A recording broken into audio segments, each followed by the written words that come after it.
Hi, I'm Dave Phillips. I would like to welcome you to the first video in our Upgrading with Confidence training series. You're about to learn my favourite tips and strategies for making the process of buying and selling simpler and stress-free. The information I'm sharing here is based on over 40 years' experience in the trenches. I truly believe what you will discover in these videos has the potential to save you tens of thousands of dollars. So make sure you watch each video and take action on what you learn. Now, before you get carried away spending hours surfing the property listings for your new home, you'll need to calculate exactly how much you can afford to spend on it. And to do that, you'll need to know what your current property is likely to sell for. This sale price is the basis of that calculation, and it determines what your price range is for your next home, so it needs to be accurate. This video will share with you how to arrive at a realistic selling price for your current property. In this video, you will learn 2 flawed but common ways most people set their property sale price, what a true market price really is, 3 methods of getting a realistic market price for your property, and how to price your property for both a seller's market and a buyer's market. Okay, so let's get started. There are 2 common but flawed ways most people set their property sale price. There's the old neighbourhood calculation. You take a look around your street and neighbourhood and you figure if they're selling for $400,000 and mine is better, then it should go for $450,000.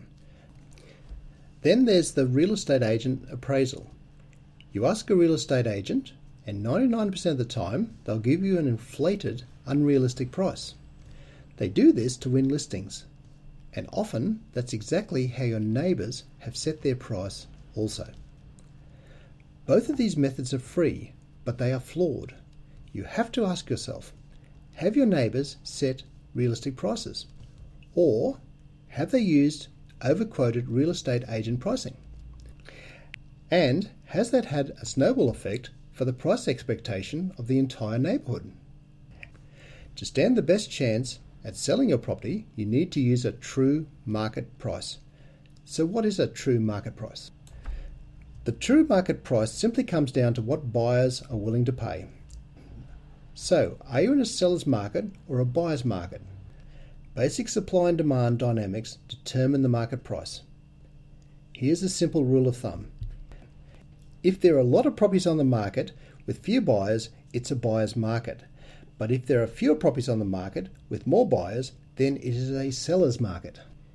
You can get a gauge of the market by checking the number of listings online, or spending time at homes open for inspections and auctions, or comparing the advertised for sale prices with actual sold prices. Data you can find in the real estate section of Saturday's newspaper or realestate.com.au's sold section. And by speaking with experienced agents in your area. Setting an accurate price means the difference between selling your property or having it sit on the market for months, going stale, and not allowing you to move on to buying your next property. At this point, you may be wondering how to get an accurate market price for your property. Well, there's 3 ways to do that. First, you can ask a bank. Generally, when it comes time to lending money, most banks are happy to do a valuation. Some banks will do this for free, others will charge a minimal fee. Second, you can engage a professional registered valuer. You pay them to prepare a full market valuation report for you. This generally starts at around $500. Or we can do this for you. Because of our extensive relationships in the industry, we're able to organise to value your property at no or minimal cost to you. All 3 methods generally result in a conservative valuation, but that's fine.